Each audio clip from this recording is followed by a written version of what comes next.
सर्दियों के मौसम में गर्म कपड़ों की खरीदी करना किसे पसंद नहीं आता।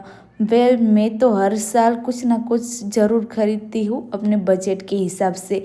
तो मैं और मेरी फ्रेंड आ गए थे गर्म कपड़ों की खरीदारी करने के लिए।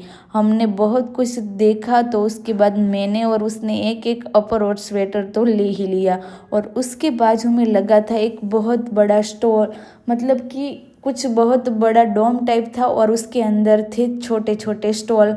तो हमने तो बारी से बारी सारे स्टॉल देखे और वहाँ ग्रोसरी का सामान था, कुछ मुखवास वगैरह, उसके अलावा कुछ कॉस्मेटिक का भी स्टॉल था, कपड़ों का भी था और बहुत सारी चीज़ें थी जो हम खरीद सकते हो। लेकिन हमने यहाँ से कुछ भी नहीं खरीदा, बस देखा, क्योंकि यहाँ बहुत महंगा था। 10 वाली चीज़ों का 20 या 30 रुपया और काफ़ी चीज़ों का ऐसा भाव था जो हमें ज़्यादा महंगा पड़ सकता था।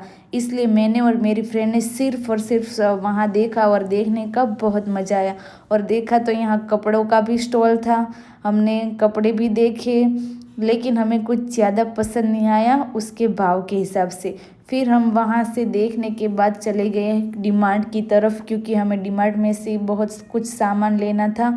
तो मैं और मेरी फ्रेंड चले गए वहाँ।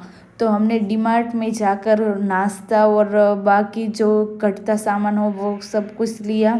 और ज़्यादा तो हमने वहाँ से ग्रोसरी का सामान लिया, क्योंकि हम महीने में एक बार तो डीमार्ट में ज़रूर आते हैं, क्योंकि हम महीने के हिसाब से अकेले अकेले ही खाना बनाते हैं और रहते हैं। इसलिए महीने के हिसाब से ही हम यहाँ से ग्रोसरी का सामान ले जाते हैं। इसलिए महीने में एक बार तो हम यहाँ पर ज़रूर आते हैं। तो हमने तो बहुत सारी शॉपिंग की। मिलती